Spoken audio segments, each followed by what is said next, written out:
Good evening from Mumbai and good morning or afternoon to all of you joining us from different parts of the world. I'm Simreen Bajwa, Research Associate to the Dean at Wits Law School, and I'm delighted to welcome you to this international symposium jointly hosted by Wits Law School, Elisabeth Haub School of Law, and Newcastle University School of Law. I would like to thank our distinguished faculty, administrative staff who've made time today, and to our students and audiences tuning in from across continents. This is an online gathering, but I'm sure that the ideas we discuss today will travel far beyond this digital room. We meet at a time when our planet is asking us tough questions. The relationship between technology and environment is complex, at once promising and perilous. While innovation has brought remarkable tools for conservation, it has also contributed to unprecedented ecological strain, deepening issues of inequity and injustice. Today's theme at its core is a contemporary issue. And what better way to explore than through collaboration across countries, disciplines, and perspectives? We are here to foster a diversity of views and approach to solve common problems that affects us all, albeit differently. As the 1992 Earth Summit in Rio reminded us through the principle of common but differentiated responsibilities, all nations share an obligation to protect the environment. But the scope and nature of these responsibilities varies, shaped by history, economic capacity, technological advancements. It is within this spirit of shared but tailored responsibility that we have come together. And now, to officially open this symposium, it gives me great pleasure to welcome the deans who made this collaborative vision a reality. Professor Horace Anderson, Dean of Elisabeth Haub School of Law, and Professor Ashish Bharadwaj, Dean Wits Law School. Over to you both for the welcome and opening remarks. Thank you, Simreen. Hello, everyone. Welcome to the virtual Symposium of Technology and Environmental Justice 2025. I'm Horace Anderson. I'm Dean of the Elisabeth Haub School of Law at Pace University in New York. And I'm so happy that we were able to put together this event with the Wits Law School and Newcastle University School of Law from the United Kingdom. This event will facilitate some interdisciplinary dialogue across two key panel discussions: environmental justice and green technology, and technology and environmental governance. It's an honor to welcome you to a very timely symposium at a time when technological innovation is both a catalyst for progress and a source of profound ecological and social disruption. Today's symposium reflects the spirit of global academic collaboration, uniting three institutions across continents to confront the shared and borderless challenges of environmental harm and technological transformation. Technology's impact on environmental justice is especially significant as new developments continue to reshape ecologically fragile regions and vulnerable communities worldwide. This event will examine these trends and explore potential legal, policy, and regulatory interventions to promote sustainability and environmental justice. Environmental justice demands that we confront how new technologies, whether digital infrastructure, AI, or blockchain, impact vulnerable populations and ecological systems. From the extraction of rare earth minerals to the disposal of e-waste, technological supply chains have real consequences for people and for the planet. Legal systems have to grapple with greenwashing and ensure that innovation does not come at the expense of integrity, justice, or equity. We must examine how legal frameworks can protect communities and ecosystems from the harmful externalities of technological growth. We are very proud at the Haub Law School of our collaboration with our new friends and colleagues at Newcastle Law School and at Wits Law School. And I'm so happy to have established a formal academic partnership with Wits Law School, of which this symposium is one of the early manifestations. We welcome our fellow participants and audience members from our co-host institutions. We're excited to engage in this global dialogue with them. Today's symposium reflects the spirit of, as I said earlier, global academic collaboration. and unites three institutions that are really committed to the work of protecting our planet and protecting vulnerable communities. My hope is that today's discussion will serve as a springboard for sustained cooperation among our institutions and continue all of the work that we're already doing dedicated to sustainability and justice. And now I'd like to turn over the microphone to my co-host and the moderator of our first panel, Dr. Ashish Bharadwaj, founding dean of BITS Law School. Thank you very much, Horace, and thank you, Simreen, for kicking this off. It's Friday evening. I thought I have to kind of change my volume levels a little bit to keep up the momentum. Otherwise, we are going to see dwindling of participants. So let me welcome all of you one more time. Good morning, good afternoon, good evening from wherever you're joining us. I echo the sentiments and thoughts shared by Horace, someone I deeply admire for the work he's doing, and he's been leading a fantastic law school with gusto. We are proud partners of Elisabeth Haub at Pace University. I'm equally delighted that our colleagues and friends from Newcastle have joined us as partners, as equal stakeholders in this conversation. Well, Horace has pretty much covered everything, and Simreen has already painted a very, very comprehensive and a dramatic picture of how precarious the situation is. So let me share something with the participants. Presumably a lot of them are students from BITS, students from Newcastle, students from Pace, and probably from different disciplines, not necessarily law students. I remember the first lesson of economics, as it was told to me, is that everything is scarce. There's never enough of things that we really want, and there's never enough of goods and services that we require to satisfy all our needs. That is true, and we see that on a daily basis. I also read the first principle of justice. Well, as at least as Rawls seems to suggest, is that each person has an equal right to the most basic liberties and freedoms in a very equitable manner. But what I've also come to understand is that the first lesson in politics and international politics is to completely disregard these two first lessons of economics and the idea of justice. And why it's important to put this comment out is because the topic of environmental justice and the role of technology does not really respect boundaries that human beings have created between nations and between societies. It's, as Simreen said in her remarks, it's a common but shared responsibility to preserve, protect the environment that we all sometimes take for granted. It also is a common resource that we all have to conserve and use wisely.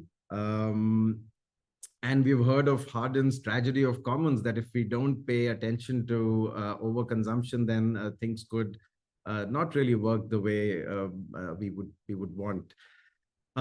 So I would be moderating the first panel, which is about environmental justice and green technology. It's an absolute pleasure to have remarkable people who've not only worked in these in this area, but they're very passionate about bringing about a change, a difference in the nature of discourse in the society that we live in. So a warm welcome to my colleagues, Katie from Elisabeth Haub School at Pace, to Professor Shireen Mirza, my colleague at BITS, Smita, a dear friend and colleague from Elisabeth Haub at Pace, and Professor Darren from Newcastle Law School. Welcome to this panel. I want to very quickly acknowledge the presence of the other panelists before we get started with our conversation. It's a pleasure to have Professor Achinti from Elisabeth Haub, Professor Vishwas, my colleague at BITS, Professor Ben from Newcastle, and another colleague from BITS, Professor Supriya. Thank you very much for joining us. The second panel is going to be moderated by my colleague, Professor Kaveri, who's also here. But you'll have to wait for some more time for us to get to panel number 2. And before that comes the super exciting blockbuster panel 1 on environmental justice and green technology. So we've had a bit of a conversation on what are the areas of disagreements, so that we particularly focus on those points so that the participants have more to reflect on. So I'm going to ask a fairly broad question to all the panelists, given that it's a topic that requires reflection from multiple disciplines and from different vantage points. The question that I'm going to ask my panelists to reflect on is really back to basics. How should environmental justice, which is the theme of this symposium, and the whole idea of energy justice be defined and approached? And I'll add one more question. How do these issues, seeking environmental justice or energy justice, intersect with the rapidly evolving technology and rapid digitization of infrastructure, public infrastructure around us? So let me start with, given that there are multiple panelists, I invite Katie, if I may, to share her thoughts on this question. Wonderful. Thank you. Thank you so much for having me. I'm going to focus specifically on geoengineering, and within the context of geoengineering, the deployment of solar radiation management, and specifically with respect to solar radiation management, the injection of aerosols into the upper atmosphere to rapidly cool the Earth. So the first proposition I want to start with is that geoengineering and solar radiation management in particular are rapidly emerging as likely climate policies. As some evidence of that, I would point to the fact that small-scale experiments are already being conducted. There was a startup called Make Sunsets that was sending sulfur balloons into the sky in Mexico and the United States in 2022.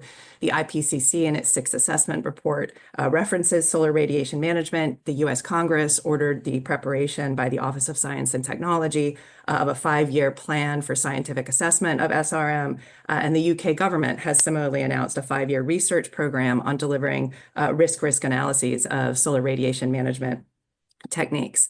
My second proposition is to flag that solar radiation management raises significant questions of environmental and climate justice. So a little bit of context to help explain why that's the case. Solar radiation management is relatively inexpensive to deploy. This raises the potential not only for unilateral deployment, but even for potential deployment by one curious billionaire. It has effects that are transboundary and unrelated to reducing temperature, including the potential to change rainfall patterns. It risks catastrophic consequences, including with respect to uncontrolled termination. So that's the possibility that you start pumping these aerosols into the atmosphere. If you stop doing that, that could result in a very rapid rise in Earth temperatures. There are no real international controls. In other words, it's the wild, wild west. There is a decision in 2010 from the Convention on Biological Diversity, but it lacks legal force. There's also a General Assembly resolution from 2021, but it essentially cautions collaboration, prudence, and caution. And then there is deep division about what environmental justice means and looks like with respect to decisions about solar radiation management, including, and I think these cluster around 2 different categories. First, the initial question, can and should solar radiation management be deployed? Who gets to decide and how? And then second, if it is deployed, what is a just process, an inclusive process for deciding how that should be done? To identify kind of the 2 sides of the debate. Some argue that solar radiation management is the only feasible way at this point to avoid locked-in climate harms that would be particularly devastating to vulnerable states and people, and therefore that global distributive justice creates a moral obligation to research solar radiation management now. To the contrary, others argue that solar radiation management is a deeply unjust solution, a technocratic fix that perpetuates the problem and creates a moral hazard, essentially encourages the continued combustion of fossil fuels. I'll close with a very short cautionary note, which is to note the SCOPEX tale. So SCOPEX was a Harvard research initiative focused on developing learning about stratospheric aerosol injection technology. SCOPEX was on the verge of running its first test flight at the Swedish Space Corporation in Kiruna, Sweden. The SCOPEX Advisory Committee received a letter from Swedish environmental organizations and the Sami Council, representing the Sami indigenous peoples organizations in Sweden, Norway, Finland, and Russia. They raised two primary concerns. First, that the Advisory Committee to SCOPEX was not inclusive or representative. And second, that it had completely failed to address the first ethical and justice question I mentioned, which is, should we deploy solar radiation management at all, including pointing out that there was no one from Sweden, that the representation on the advisory council was exclusively, almost exclusively American. Thank you, Katie. Thanks very much.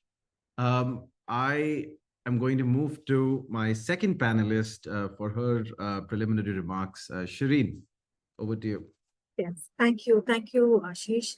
So we were asked by Ashish to be provocative. And so I'm going to take the opportunity and be my provocative best. And I'm going to be talking about environmental justice and what it means from a global South perspective. And I'm going to be adding technology to this cocktail. And so I will be looking at environmental justice from the perspective of waste technologies that are being adopted in Indian cities. And what I'm going to be arguing is that waste technologies that we are currently adopting, and I'm talking about waste to energy plants, are borrowed wholesale from Western cities, when in fact our post-colonial cities operate and run on informal economies of repurposing, also known as jugaad economies, or of waste picking, all of which are very labor intensive. And yet the technological solutions that we are adopting are very capital intensive. I'll circle back to this, but let me begin with my few provocations and a few concepts on environmental justice from a Southern perspective, because from a Southern perspective, environmental justice looks very different. So I want to first start with the term which coined by Amita Bhavaskar, which is called bourgeois environmentalism. And she offers a critique of what she calls elite notions of ecology, which prioritize aesthetics, order, hygiene, basically a discourse for maintaining green cities, which is preferred by urban planners over social justice, which is often at the expense of the urban poor and their livelihood. So bourgeois environmentalism is it's a critique of elite environmental conservation. So conservation of forests, conservation of tigers, and so on. And this is often in conflict with the poor, with questions of poverty and livelihood. It questions the nature-culture divide and also tells us that environmental questions are essentially political questions in the context of the global South. So the other perspective and the other provocation I'm drawing from is from Vijay Prasad, who is a historian, and I'm going to quote from a climate justice conference in which he speaks in Glasgow, and in which he's making a connection between climate justice and colonialism. So I'll paraphrase some parts, but I'd also quote from his address. It's on YouTube. You should go watch it. So what he says is that the problem of environmental degradation goes back to colonial extractive economies, where coal, for instance, was foisted on a colony like India, and further that neoliberal structures that lend money to third world countries reproduce these colonial structures, aggressively pushing for privatization. And I sort of quote from the talk to just make my point clearer, where he says, you condescended to us 100 years ago, and you condescend to us now, and you love to condescend to us. So for you, that is the global North, colonialism is a permanent condition of the colonial mentality. We're not together in this, is what he says. So it's kind of the opposite of what Ashish and Simreen were saying, and saying that because the US, with 4 or 5% of the world's population, still uses 25% of the world's resources. So he says, you tell us if that our issues are of reducing carbon footprint, when in fact half our population is going hungry, and so on and so forth. And he ends by saying that we will tell you what our issues of climate justice are, but are you willing to listen? Right? So this Southern perspective on climate justice that we see both in Bhaviskar's idea of bourgeois environmentalism and Vijay Prasad's rhetoric on that the fact that the global north and the global south are part of very different economic conditions and have very different histories and trajectories of development. It really becomes important when you add technology to this already existing complication, because technology sort of amplifies the problem, because any technology we adopt, so whether it's AI or nuclear or GMO, sort of reproduces and enables larger scales of extraction. It centralizes political control and exacerbates social inequalities. And this, for me, becomes very evident in my work on waste technology in Indian cities, where waste technology that is adopted, such as like waste to energy plants or private companies that focus on recycling, or even just think about the waste infrastructure that we have in our cities. So Bombay, Mumbai, Bangalore. It's all about faster and most efficient way of removing waste from sight and smell from places and people that matter, instead of thinking of waste as a resource. And instead, what I'm proposing is that if we look at our own distinct social and economic conditions, we find first that our waste is mostly composing of wet waste, unlike in the northern cities, which do not fit the requirements of waste to energy plants. Second, we already have a very robust economy of informal an informal economy of waste, who offer a free service to the city. They segregate and sell waste, often going through many formal barriers in the system. We also have a thriving jugaad economy that fixes and repurposes and reuses, which is very different from recycling, which is far more energy intensive. And yet the technologies that we adopt are capital intensive and not labor intensive. We look to adopt private large-scale technologies that transfer and control the management of waste from the informal market to private companies, from subsistence to higher profits. And what I'm really saying is that unless environmental justice from a Southern perspective is not taken in its full ethos of addressing inequality and poverty in our cities, or thinking about our different trajectories of development that is not profit-oriented, but based on values and justice, our environmentalism will remain bourgeois and colonial. And that's my provocation. Yes, you're right, Shireen. I did ask you to be provocative. Absolutely right. But that very thought-provoking initial remarks. And I do have a question which touches upon what you have said and what Katie said earlier. But before we get into that, I have to invite the third speaker of this panel. Smita, over to you. Thank you so much, Ashish. And I think my comments will flow very naturally from Katie and Shireen's comments. I wanted to start by pulling back a bit and saying how environmental justice has been defined in the nomenclature in the United States. And here, in official documents programming, it's defined as the fair treatment and meaningful involvement of all people, regardless of race, color, national origin, or income, with respect to the development, implementation, and enforcement of environmental laws, regulations, and policies. But both EJ scholars and EJ advocates have called for a far more comprehensive approach, and one that's measured and incorporates 4 key principles: that of procedural justice, who gets to participate in environmental decision-making, which speaks to Katie's point also about who is involved in decision-making around geoengineering. Distributive justice, are the burdens and benefits of environmental harms distributed in a fair manner? Corrective justice, are we holding accountable polluters, not just state polluters, but corporate actors as well? And then social justice, which goes to what Shireen was speaking to, which is this idea that communities facing environmental harms don't live compartmentalized lives. They're deeply integrated into socioeconomic injustices, often on the basis of race, indigeneity, caste, economic status, gender, etc. In terms of energy justice and how to develop that, it's seen sort of as a subset and an extension of the idea of environmental justice, focusing on equity in the production, distribution, consumption, and disposal of energy or energy infrastructure. And how does that intersect with green tech? Well, I thought what I could bring to the conversation is looking at how our so-called green technologies to mitigate climate harms may also be contributing to deep environmental injustices. On the production side, we need for solar panels, electric vehicles, and wind turbines, large amounts of critical minerals like lithium, cobalt, nickel, and other rare earth elements, which are extremely important for meeting climate goals and reducing fossil fuel consumption. But these materials are often mined in highly ecological sensitive areas, many of them on indigenous and ancestral lands. The environmental footprint of mining can be enormous, threatening ecosystems, water supplies, profoundly affecting human rights, and also taking place without the free, prior, and informed consent of indigenous communities whose lands are affected. There are examples of this all over in the global north and the global south. The Thacker Pass in Nevada is home to sacred lands for the Paiute and Shoshone tribes. It's one of the largest known lithium deposits in North America, and it's seen as essential for EV batteries.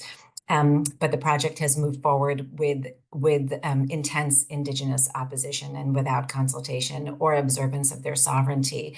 Another example is cobalt mining, the majority of which takes place in the Democratic Republic of Congo, much of it by artisanal miners, including children, in unsafe conditions, operating near indigenous territories, and again, without indigenous consent. The environmental impacts are profound, the human rights impacts are profound, and turning to Shireen's point, there's a deeper pattern here, right? And that's from the north to the south, we're seeing how the push for green technologies and clean energy can replicate colonial logics of extraction and displacement, where indigenous lands and peoples and other marginalized communities are being treated as sacrifice zones for so-called green progress. In other words, technology is not neutral, right? It's embedded in the same power structures that cause other unequal outcomes. That can also extend to the issue of consumption, to distribution, and disposal. Who gets to benefit from the consumption of that technology varies widely, both between the global north and south, but as B.S. Chimney reminds us, there are also intra dynamics within the global north and global south, where low-income marginalized communities also get the short stick on consumption of energy and other goods. And then there's the issue also of course, disposal. Where do these solar panels, wind turbines, et cetera, end up? Often in the backyards, either of marginalized communities in the global north, but more often in the global south, being picked through and being exposed to so many toxins. I'll just conclude some thoughts on, well, what does this actually mean for environmental and energy justice moving forward? And what's being called for is a just transition, which isn't just about switching energy sources and not caring about our level of consumption, but it's about transforming systems and dramatically reducing our consumption, which is my provocation for this. Can we have energy or environmental justice without fundamentally changing our systems and without reducing our consumption, especially those who have historically been consuming much more? This framework calls not just for the replacement of the source of energy, but it actually calls for replacing ecological mindsets and worldviews, from extractive to regenerative economies, from governance that's rooted in militarism and authoritarianism to deep democracy, from having the goal of life not just be wealth accumulation and consumerism, but deep care for communities and for the environment. And I think the good news is that you're seeing a lot of models in which this kind of ecology of care and centering of care for the planet and regeneration is taking place. If we have time in the Q&A, I'd be happy to talk about how I see it profoundly in food sovereignty movements and in how we think about growing, producing, and sharing our food and respecting those who feed us. But I'll stop there with that provocation and with that bit of an overview, including going into the issue of, is green energy really environmentally just? Thank you. Thanks very much, Smita. Is green energy environmentally just? Darren, do you want to take it forward from here? That's a perfect point for me to come in on. What do you think of when you think of nuclear energy? So I guess you might think about Homer Simpson driving to work, eating a donut, arriving at this large nuclear facility where you can see the waste drifting out into the water, creating terrible environmental damage. We can see a terrible site of a nuclear facility over the landscape, creating all sorts of injustices around the nearby region and area. Well, that's almost as out of date as a reference to The Simpsons. Indeed, what we think about whenever we engage with nuclear technology is small modular reactors. Now, I just want to give you a little insight in terms of the way that I think that small modular reactors changes for better, but also potentially for worse, the way that we think about nuclear energy and its relationship to justice. Let's just take a step back from a policy legal perspective. What a nightmare. In the past, we had nuclear facilities, a small amount of them, highly centralized, that we could create legislative frameworks that could deal with things that don't move, that generate electricity. All of a sudden, we have to now recreate policies and laws to deal with these very small modular reactors that can move and set up in different locations across a given country. So what does this mean for justice? Well, environmental justice, of course, is very much considering aspects of environmental impacts, such as the water in the Simpsons sort of visualization, but also where nuclear facilities are sited. And when we get small modular reactors, what we get is a complete remapping of where new injustices could emerge that we haven't even begun to consider. Then we think about energy justice, and this is where it gets very interesting, building on Smith's wonderful characterization of the literature. What we get is a multi-site approach to justice. One where we're not just focusing on where the small modular reactor is located, which is difficult enough considering the multiplicity that it brings with it, but also the supply chains that go along with that, both from mining through to waste and all the different component parts that Smith set out, not talking about nuclear, but could be equally applied to nuclear.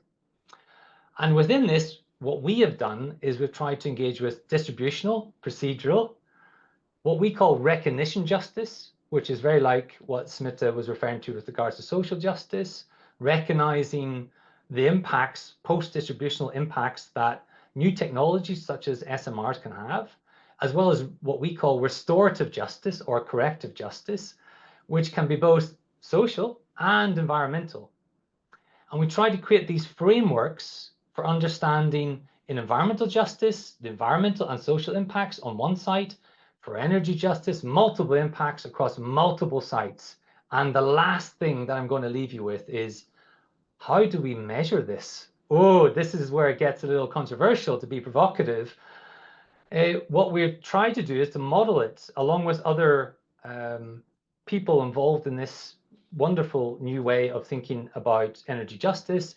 We've developed something called the DEEPER model, the DEEPER model, which you can check out in your own leisure, which is trying to, in some way, quantify these different aspects of justice so that we can measure the impacts of new technologies such as SMRs. Because what we have to be really aware of is not just to look back, which is incredibly important, but also to look forward and to build predictive models that can give us a little insight into what we're buying into, for example, with regards to small modular reactors.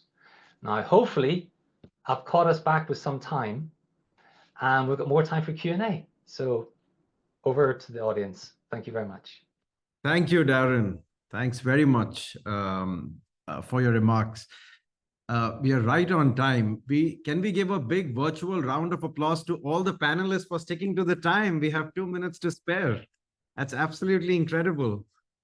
In a truly intercontinental digital symposium, finishing ahead of time is really an achievement where so much can be said. But thank you very much for your preliminary remarks. I see there are a number of questions already, but very quickly, let me sum up. So Katie talked about solar radiation management as an inexpensive and perhaps the only way to address some of the most serious challenges that we face. She touched upon moral hazard, which if students, you're listening to this in the context of environmental issues, it can involve relying on these techno fixes, including geoengineering, including climate engineering technologies that Katie talked about, which might be seen as actors that can absolve the problem from addressing the underlying systemic problems.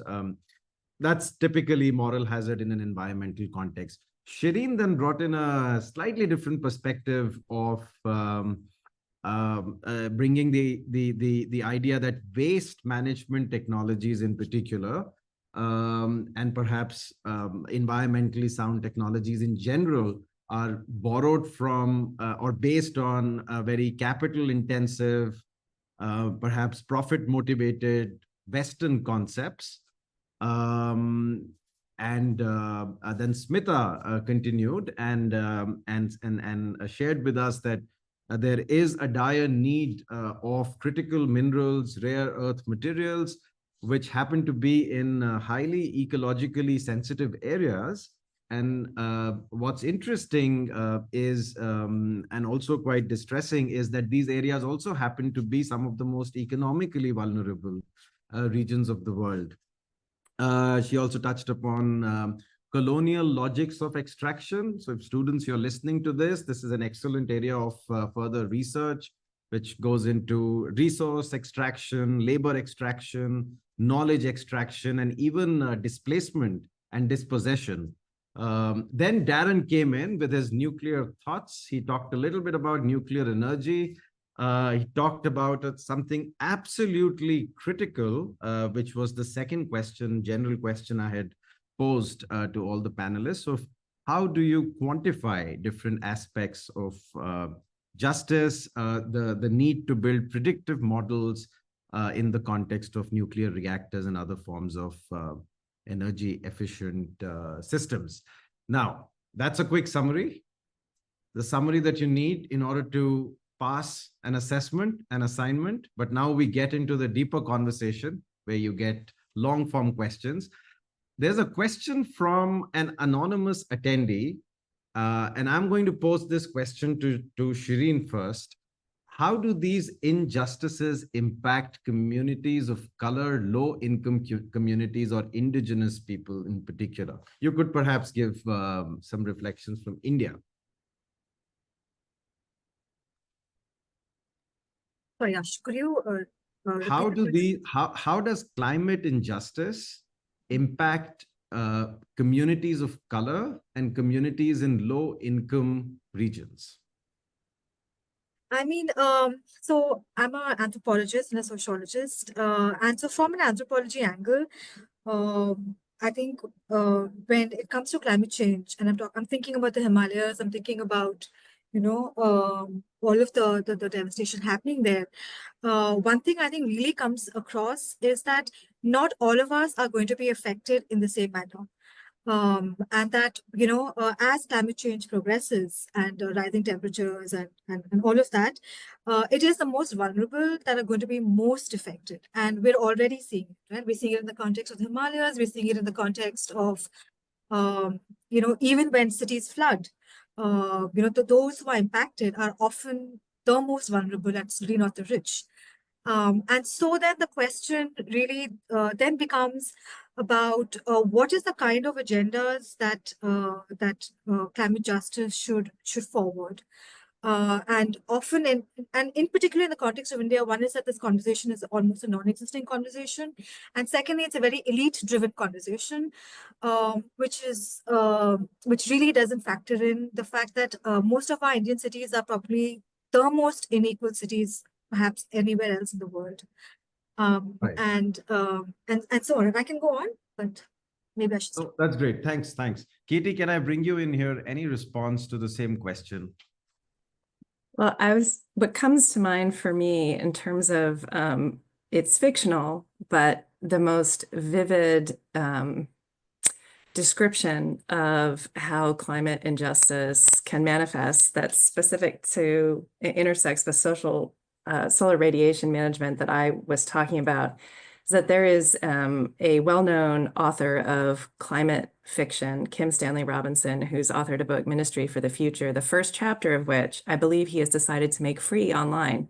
So if the anonymous student who put in the question is interested, you can find it. And what that first chapter goes into is it is a really awful and horrible description of the impacts of it. Kind of fast forwards into the future when climate change is a bit further along, and it describes the impacts of a high-level heat wave in India and the mass death that results, and then describes the response by India and other countries to unilaterally deploy solar radiation management as a last-ditch means to protect their citizens. And so, to my mind, going and just at that if you're that's what comes to mind for me in terms of a specific example. Thanks, Katie. Before I move to the next question, Smitha, Darren, would you like to respond to this question, or should we? I think I would just very quickly add that it's that to think about the increased, you can think about who's vulnerable and why as a way of answering this question. There's increased vulnerability from exposure, working outdoors without access to air conditioning, green space. Any coolness can be, in India, I know, is a huge issue for labor, also an issue in the United States and elsewhere. Working in agriculture, where so much of your subsistence needs are provided by being able to depend on specific weather patterns that are being disrupted. But then there's also vulnerabilities that are associated with who has the ability and the resilience to adapt to climate change and those harms, right? The wealthy are going to have much more capacity and resources to recover from climate events or from a heating planet up to a point. And so one way to think about it is both in terms of exposure, but also the ability to adapt to those changes. If I could just come in very Darren, briefly, please. just with a quick example that I was lucky enough to be involved with, which is the Yamalo-Nenets indigenous people in Russia. In 2016, 2017, we were funded to consider the injustices as was perceived from that perspective with regards to Russian exploration of oil and gas outside northern Murmansk.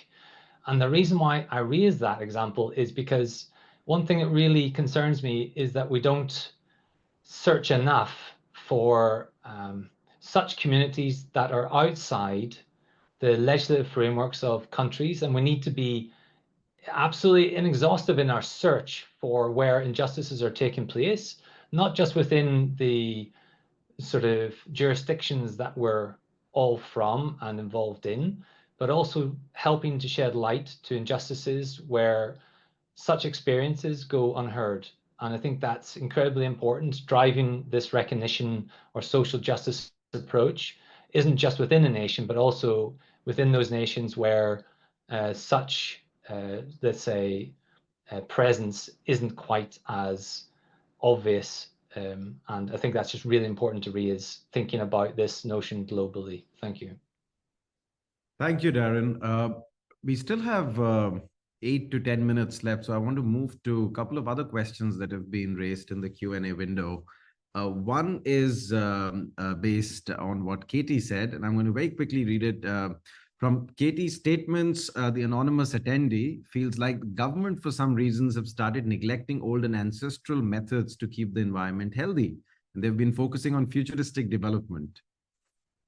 Don't you think it's high time that we provoke the governments instead of our panelists to introspect themselves and retrospect the work that they have approved for future experiments? The young school student from the state of Rajasthan in India is asking you, Katie. Go ahead.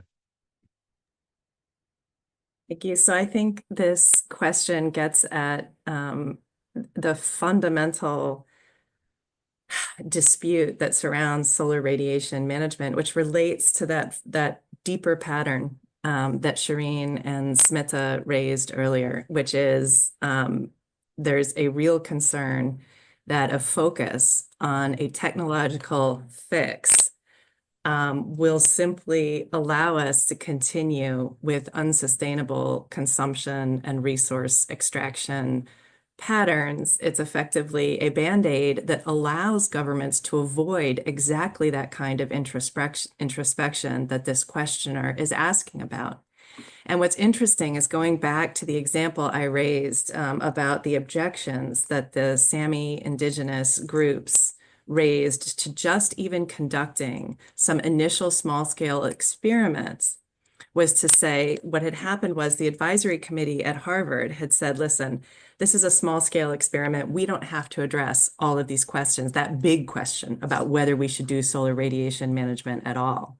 And the Sami disagreed and said, we shouldn't start down this path at all without addressing that initial question of whether we are comfortable with proceeding with a response to this problem that is effectively the same type of technological approach that got us into this mess in the first place, right? So that question is very insightful. It gets at really what is, I think, at the core of some of the deep divides and debates about where we are with solar radiation management. A lot of people saying, because harms are being felt now, we have to do this initial research now. It's deeply unjust not to do this research. And others saying, but once we open that door, we know where it goes. Katie, I have a quick question for you based on what you just said. And it's something one of our participants wants to know. Solar geoengineering is absolutely relevant and effective to reduce Earth's surface temperature quickly, and you've shared your insights on that. But what about the negative impacts of it, such as ozone depletion or how regional climates get affected because of stratospheric aerosol injection? A brief response to that critique.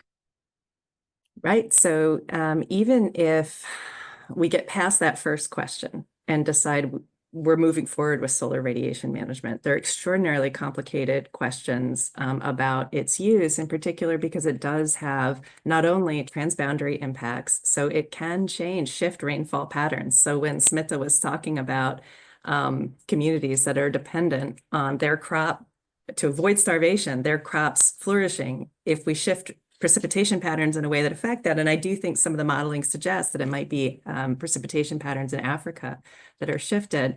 That's a huge problem. I think the concern that's raised about, there are risks associated with this type of, including potentially catastrophic risks and potentially intersections with the ozone. And what the researchers will tell you is that's why we need to do this initial research now, is so that we don't get to an emergency situation and rush out the technology.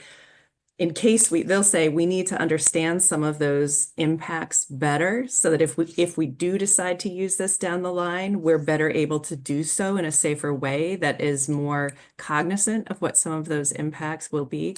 But a lot of these points are really fiercely empirically debated. So the issue about termination shock that I referenced, right? So one of the concerns that's raised about solar radiation management, you can very quickly pump a lot of aerosols into the atmosphere and very quickly see reductions in ground level temperatures.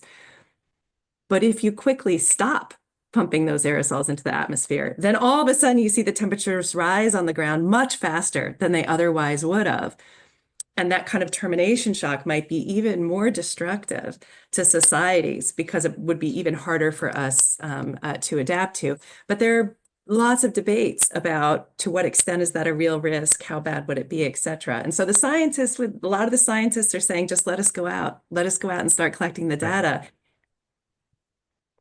So, thanks very much, Katie. I want to blend two questions that Lavanya has asked, and I want to pose them to Smita and to Darren. Lavanya from BITS Pilani Hyderabad campus wants a take on technology being seen as a panacea to climate change and environmental degradation. How much do you agree? Do you agree with this? And can growth-based economic models deliver on environmental justice? So can economists deliver when it comes to the promise of environmental justice? Smita, any thoughts? Yeah, those are excellent questions. Thank you, Lavanya. I think on this question of can growth-based models deliver, I think you're seeing many more people you're seeing in very prominent roles question that basic assumption, including those standing in front of the General Assembly and UN members questioning whether GDP should be the yardstick by which we measure societal progress, including those who are coming forward with research-based initiatives like, I think this was in the questions as well, the degrowth research initiative that's very prominent in Europe right now, calling for a different centering moral compass and outcome for how do we think about who we are as a society? How do we think about what development actually means? Shireen, you touched on this question as well. And how do we, and coming back to Katie's point, can we use the same tools that created the problem to actually fix that problem? And I think not categorically, there's still a lot up for debate, but I think there's a lot of cracks in the surface of that basic kind of dogmatic assumption that economic growth is the be-all and end-all of human progress. And there's a lot of data, not just data, but daily life proof that says that we actually cannot consume our way out of this. We cannot just using technocratic approaches aim our way out of this. And what may be needed is a fundamental reorientation of how we organize our societies and economies. That's not a small task, but it is already happening at micro levels all over the planet. You have different initiatives sort of creeping up, driven most by the communities who are on the front lines of climate change and environmental degradation, to offer either a new way of thinking or reaching back into more traditional ancestral ways of thinking in terms of how to organize economies, how to grow our food, for example, using agroecological methods that are much more in line with nature, and essentially how to not treat nature as the enemy that we are conquering and extracting from, but one that we need to live in partnership with. So I personally think we need transformative solutions that are not reformist or purely technocratic. That doesn't mean technology doesn't have a really important role to play, but technology, as I said before, is not neutral and can be also deployed in ways that exacerbates injustices and inequalities. And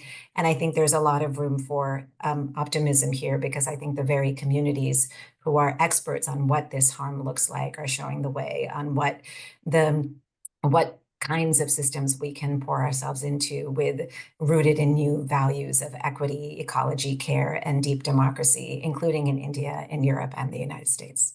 Thanks, Smita. I have to get a response from Darren also on this question, on the question of,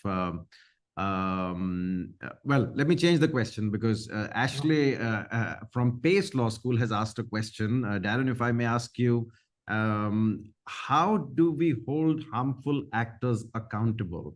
And while you can take 10 seconds to think about it, because I want to make a quick announcement. Speakers, if there's any question which is directed to you in the Q&A, please feel free to type your answers directly in the Q&A window. And Kaveri, we are getting late by 2 minutes for your panel, so hold on.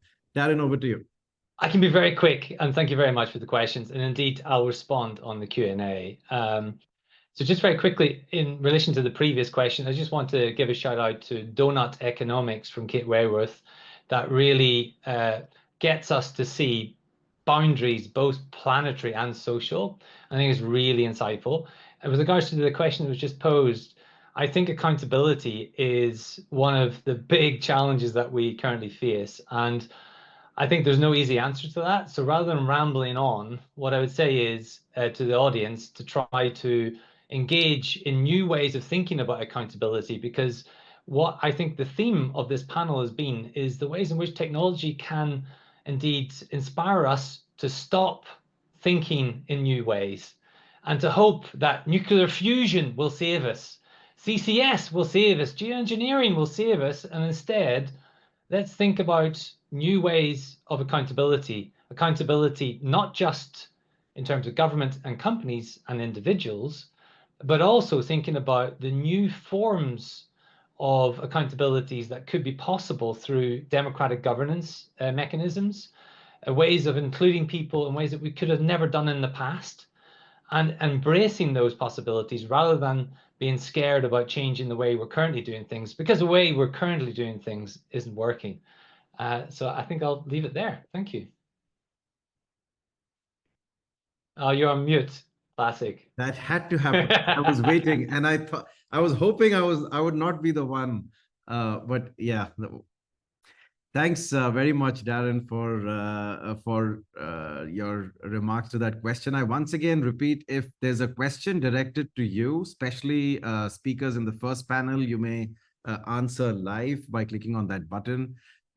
It seems Smita, Katie, Darren, Shireen, you've triggered a lot of questions across 3 continents that are directed at you. So please respond to them at your own pace. I have to bring this panel to an end. Participants, you've been terrific. I'm sorry we couldn't take a lot of your questions. We talked about sea levels, nuclear energy, geoengineering, accountability, waste management, rare earth minerals, and of course, colonial logic to everything that's happening when it comes to technology. It's too much for a very, very ambitious panel that we decided on. But someone said greatness was never achieved with consensus, and our panelists proved that. So thank you very much. I'll end with a comment which one of the participants has written. And as moderator privileges, I'm going to use some extra time to share this comment with everyone. It's not a question. I quote, "I wanted to appreciate how all the panelists cross-referenced and built upon each other's points. It felt really nuanced and amazing."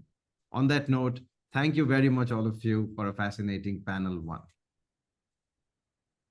I hand over the virtual microphone to my colleague, Kaveri, to moderate. Thank you. Over to you, Kaveri. Yeah.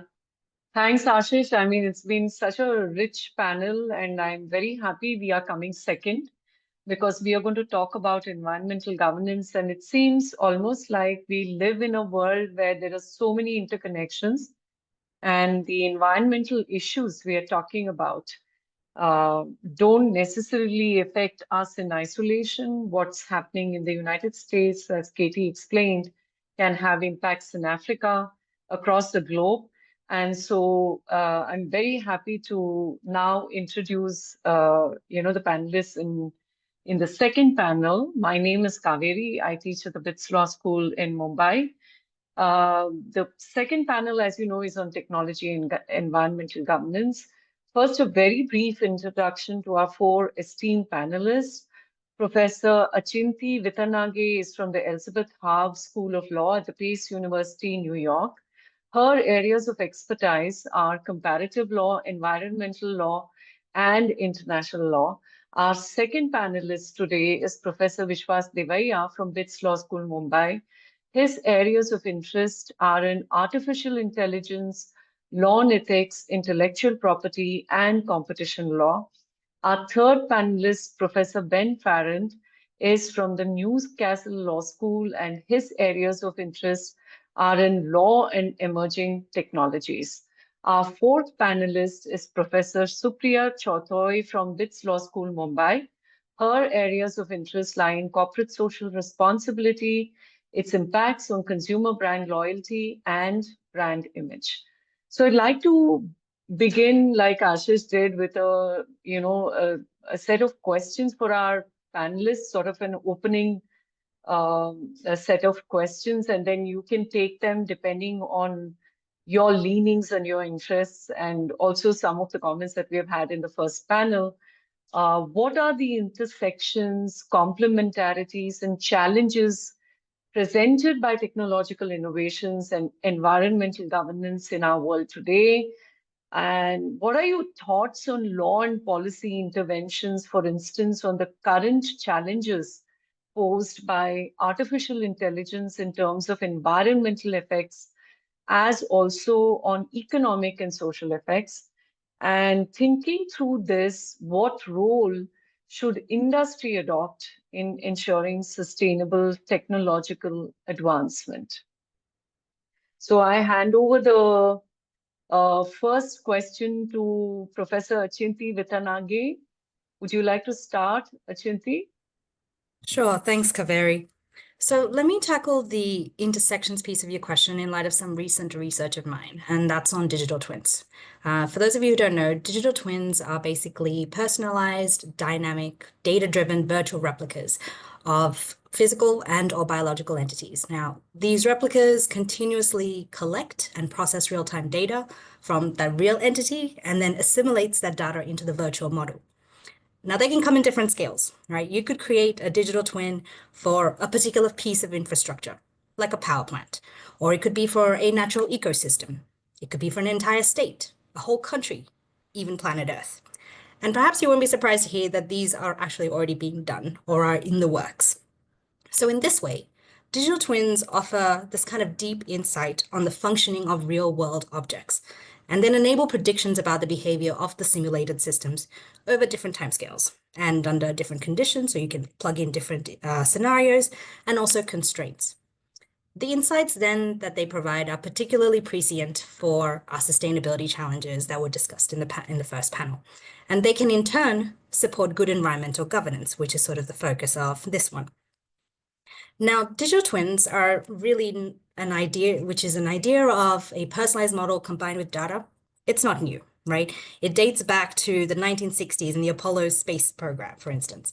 And you'll recall how important, that movie was with Apollo 13, how when that virtual model of Apollo 13 was what helped the actual damaged space aircraft come back, because they used to run simulations and to run predictions to help guide the best path back to Earth. So digital twins have this opportunity here, and they've been used in the engineering industry for some time. However, it's only very recently that this potential has been seen in other industries. And I'll give you one example that intersects with environmental governance. So in the urban development space, we're seeing digital twins developed for large building developments. And this is definitely seen in New York City. The digital twin helps implement energy efficiency measures, optimizes carbon emissions reductions. It can assimilate tenant data usage into the model to propose better energy cost savings. It monitors maintenance needs of the development to keep the structure resilient and to respond to climate change issue and risks. And of course, in New York, this tool supports the implementation of Local Law 97, which requires stricter energy efficiency and greenhouse gas emissions limits. And so you can imagine that this can be replicated in a number of situations. And then in terms of how those impacts, as you can imagine, high consumption of energy is a significant issue for tools like digital twins. And they're generating this unprecedented volume of data. This is problematic, of course, if the usage is not supported through renewable energy, which defeats sustainability goals, right? And the prior panel noted some of those energy equity issues involved in technological innovations. Digital twins, not exempt from these equity issues. I mentioned some examples of DTs that were being applied to ecosystems, states, countries, and the planet. What I didn't mention is that these digital twins are all based in industrialized countries that can afford to invest in these expensive and resource-intensive tools. So you need, sufficient computational and technological capacity and enabling technologies to be made available. And this makes it a really inaccessible tool in many ways for developing countries that lack the funds and the digital infrastructure needed to run something like a digital twin optimally. And of course, if implemented inequitably, where it is inaccessible to various countries or sectors, small businesses, minority groups, the tool will likely contribute to the digital divide and, of course, energy injustice. Another challenge is exclusivity in decision-making. There is already a heavy reliance and expectation on digital twins to support decision-making. But there is a risk that environmental decision-making could be made solely on what the digital twins suggest. Rather, the result of the tool's application can be an important factor for consideration, but not the sole factor, right? We need to consciously ensure that the tool is only one of many considerations in decision-making. And so along with the knowledge of Indigenous peoples and local communities where relevant need to be included in that decision-making process. And this is critical for ensuring a just application of a tool like digital twins. And so I'll stop my comments there. Thanks, Achinti. That's really very fascinating. I'm so happy to be a part of this panel because I'm learning about a lot of things that I didn't know about. I'd now like to go on to our next panelist, Professor Vishwas Devaya. Would you also like to respond to some of the initial questions, or maybe, just thinking through what we have heard today? Thank you, Kaveri. And I'm actually taking off from what Achinti kind of mentioned about inaccessibility. And I was actually wondering and asking Ashish the question, how come I get drawn into your devious plans, right? I don't work on environment.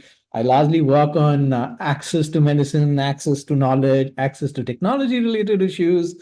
And he didn't, obviously, you can come up with your own response, was his answer. So I thought maybe I draw into stuff that I largely end up doing, but kind of use analogies to kind of draw in what we can actually do in terms of inaccessibility, more specifically in terms of frontier green technologies.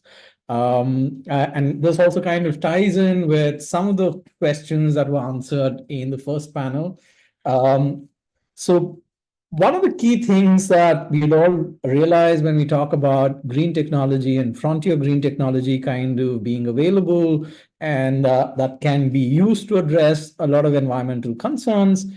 But we do also recognize the fact that there is a widening gap between how the frontier green technology gets used in developed countries vis-a-vis developing countries. And there's a huge chasm, there's a huge gap in terms of adaptation of such frontier green technologies in developing countries. There are, of course, a lot of people who talk about technology transfer and as one of the key solutions to this widening gap. But a one-size-fits-all approach wouldn't necessarily work when you're talking about technology transfer, because there are much deeper issues when you're looking at developing economies and the capability to deploy frontier green technologies. More specifically, there are questions about how do we operate, how do we maintain, how do we adopt and improve, how do we reproduce the tech transfer, and ultimately have the ability to invent new technologies that are suitable to their conditions, right?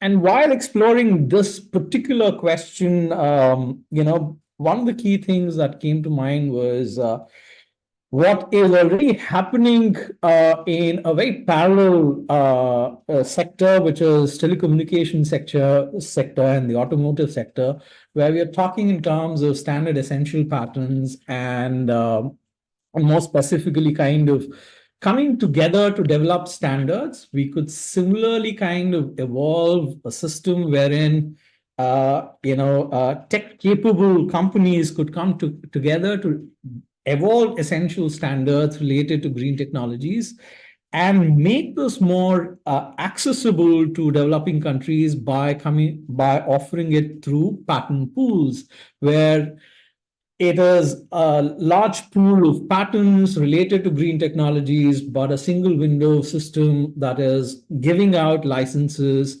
on more specifically key terms like fairness, reasonableness, and non-discriminatory terms. So this could possibly kind of bring out an option for a lot of developing economies to kind of consider and promote adoption of greener technologies. So this is just my, small input on the topic. Thank you. Thanks, Vishwas. That's really, really fascinating to hear. And given your expertise in IP, I think that's perhaps where we should be heading, to be able to make some of these technologies less expensive. But also, I just want to go back a little bit to what Achinti was talking about. And it seems almost like technology is great. Everybody wants it. Everybody wants to have it. But at the same time, there's a cost to the use of technology. Developed part of the world, the Western countries, are able to therefore use these technologies because they are able to generate the energy required to use these technologies. On the other hand, in our part of the world, very frequently we continue to have power cuts even for basic needs. So the question there, this is something that I would also like to hear from the other panelists, but I'd like you to think about while I move on to the other panelists is are we sort of in a zero-sum game where all of this is going to be sort of, in the harbor of the western part of the world where they will continue to use it, but also will continue to therefore cause a lot of environmental degradation, while the developing part of the world is left with low cost, high labor intensive, traditional technologies, because we can't have access, but also because even if we do have access, the impacts of that are massive for us. So I'd like to now go on to our next panelist. Ben, would you like to chip in over here? Sure thing. So good morning, everyone. Good afternoon, good evening, wherever you're based. I think that there was an indication we should probably try and be a little bit provocative, and so therefore I'm very, very happy to comply, because a lot of my work really focuses on the intersections between law and geopolitics. And if we go back particularly to the first session, there was a lot of discussion about issues of justice. And my controversial statement is going to be, states care about justice when times are good. When they feel like there's nothing to lose, then they will be committed to justice. When times are bad, when they feel they're potentially at risk, it becomes about survival, and justice becomes very much a secondary concern. And we see this in the context of technology and environmental goals at the moment. In principle, they should be aligned. There should be interdependence. What we're seeing in practice is, because of geostrategic competition between states, environmental policy is being made very much a second-order issue when compared to the potential benefits for economy and security that come from advancing these technologies. In that respect, this is being seen now as a zero-sum game. A win for China is a loss for the United States. A win for the European Union is a loss for both China and the United States, depending on where exactly you're sitting in the world. So to take one example, if the EU is as committed to environmental sustainability as it claims, the idea of cheap, easily accessible electric vehicles, if you believe they are environmentally good, should be a no-brainer. Instead, concerns over the economic viability of the German automobile sector means that trade barriers are being raised in order to limit access to cheaper electric vehicles from China. Technology is good, and the environment is good, but what makes you more economically competitive is better. And so if that means sacrificing environmental goals in order to achieve a technology that is likely to give you a bigger GDP, for example, that is where the focus becomes. Now, in the context of AI specifically, this is an area where we can see this happening and playing out quite substantially, particularly between the US and China. In reality, what we've got is something of a Red Queen race. So the Red Queen race is an idea that you keep running just to stay in the same place. It may be that the huge amounts of money being invested and the huge environmental damage caused by generative AI models would not be so attractive if not for the concern that geostrategic competition means that you're worried that your competitors will have access to a technology that impacts your security and you don't have access to it. Now, we see this playing out in different ways, particularly in the context of supply chains. Concerns about the environment are disappearing. The United States in particular is taking a very active, aggressive approach to trying to secure critical natural resources from Ukraine at this point in time. China similarly is engaged in what we could almost call a mercantile approach, where it says that we do not allow any natural resources to exit China's physical territory or its control, because we need these to ensure that China remains competitive. Because if not, the United States has a competitive advantage over us. And what you see is sort of legal arbitrage, where different states raise barriers, lower barriers. You have China, for example, limiting all exports of critical natural resources and magnets to the US. You have trade sanctions going in the opposite direction, limiting access to semiconductors and microchips for China to produce these AI systems, because of the fact that everybody is now seeing this as zero sum. And when everybody sees this as zero sum, environmental concerns just don't register when it comes to geopolitical technological advantage. So there's me being controversial. I've tried to keep it as brief as possible in the interest of time, but thank you very much and happy for any questions people might have afterwards. Thank you. Thanks, Ben. So this opens it up to Supriya.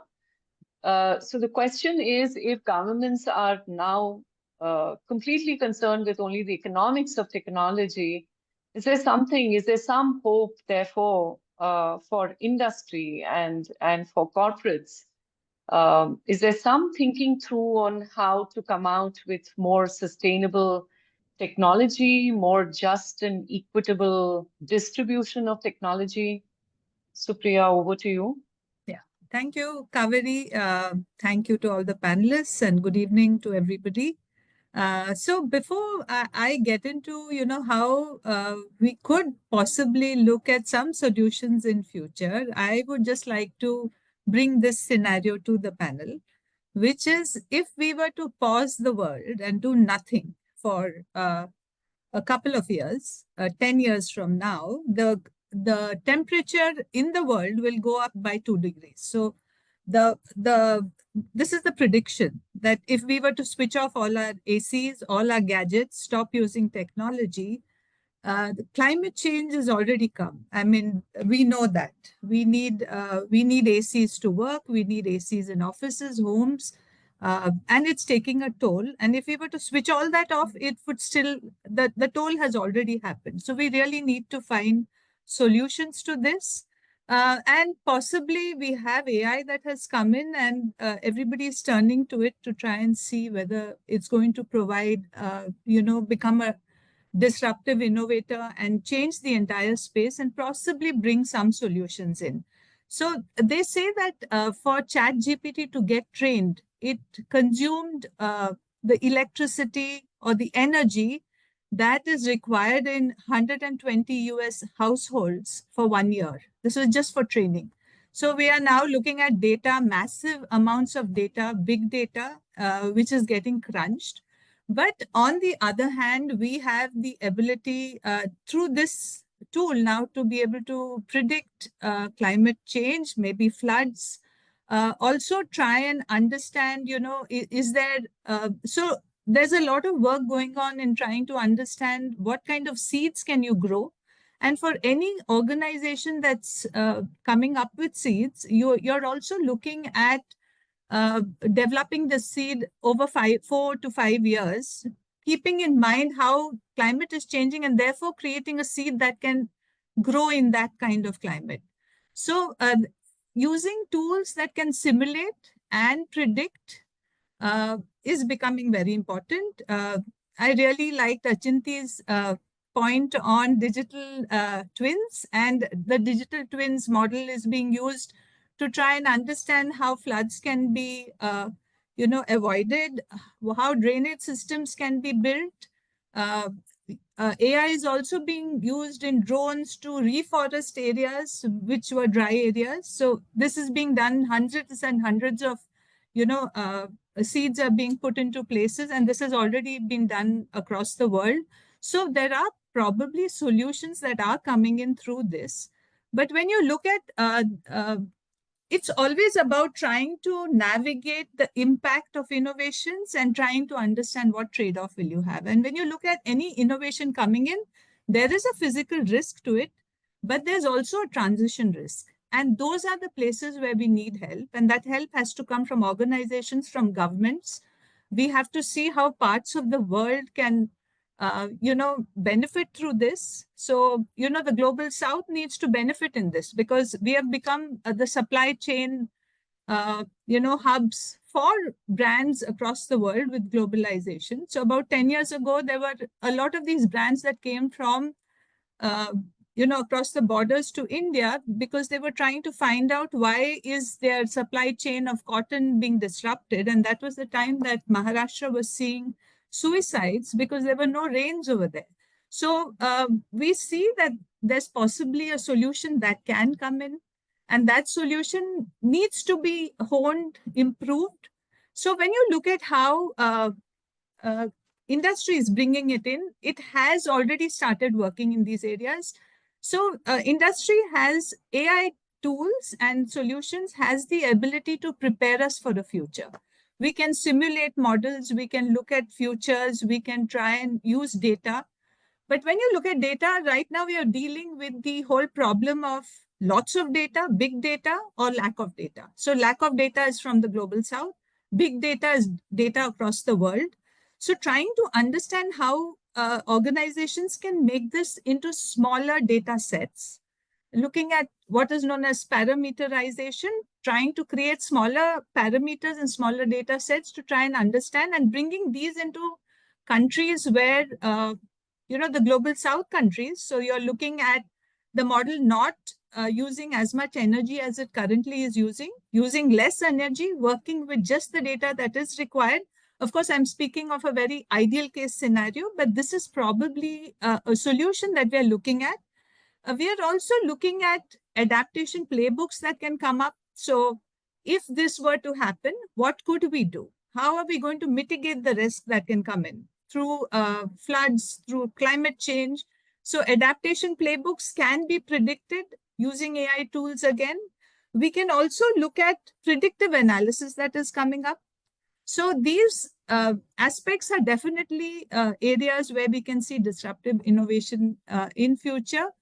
But the whole mindset should be of a positive one. We should look at how we can leave, this world a better place for our future generations. And I see government, academicians, and business coming together to work this out.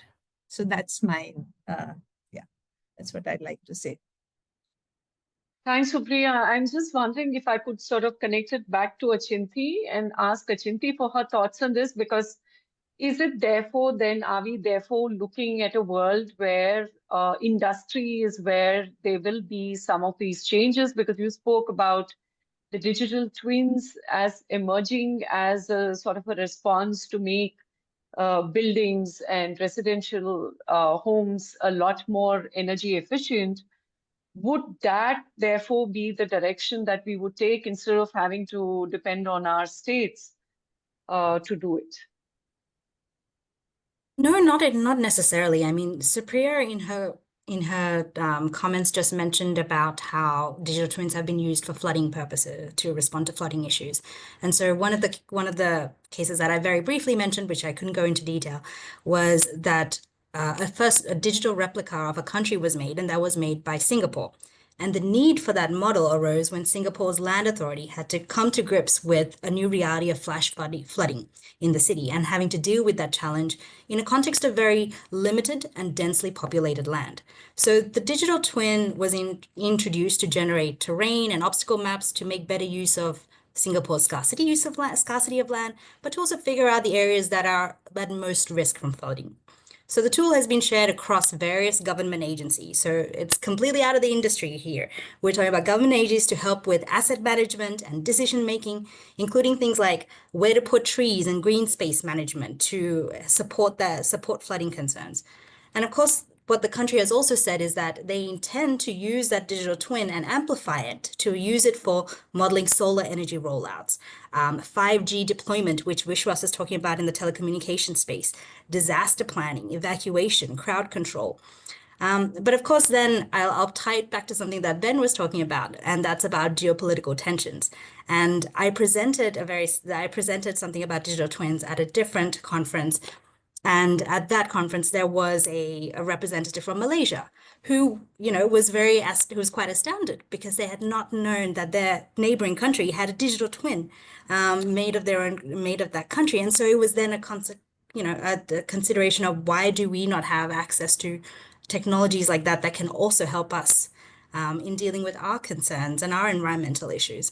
So, this is going to be what Supriya was talking about, is that it's going to be a real need for balance between making positive use of tools that are available while also making sure that it is accessible for all and not just some. We've definitely seen with some digital twins like the Earth one, the intention is that once the data is developed for the whole model, it is meant to be able to support developing countries as well. But of course, it's coming from Europe, so Europe will get the first bite at it, right? And then it will move into the other areas.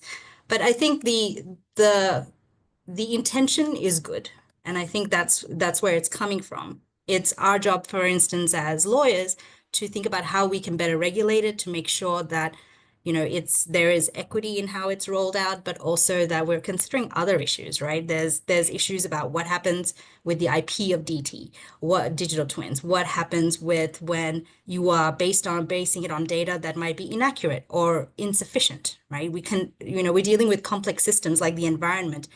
You will never have enough data in some ways, right? It's always going to be a limited source. But those are some thoughts that I had about your question.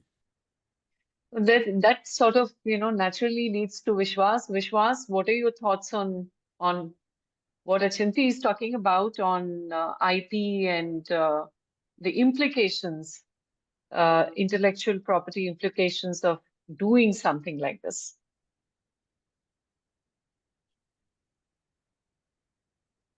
You're on mute, Vishwas. Yeah. It's if you're asking me whether I'm a bit of a technology skeptic when it comes to, although I'm a technology lawyer, I work on tech and regulation. I don't necessarily see technology being the panacea for, the especially the global south problems when it comes to environmental governance and solution. The reason for that is the manner in which technology is being adopted over the last 2 decades actually indicates there is, even with government investment, we do see that there is a lack of enforcement and lack of motivation for industries to actually kind of implement these new technologies to kind of reduce emissions or reduce other kinds of environmental degradation, right? My concern would be, even with all the kinds of new technology that is available in the global north, the problem would be more specifically in terms of how this is going to be adopted in the global south, and how much different kind of stakeholders are actually going to weigh in to actually resolve environmental related issues on the ground. And while access has been drummed up quite a bit, my concern is, even if you are making technology available at cheaper rates, at affordable rates, there are bigger questions in terms of adaptability, customization, and ability to kind of innovate with the technology that is available, so that you're customizing that technology to your home requirements, right? So that's still a big question mark, and I don't necessarily see mere access to technology will solve the problem in itself.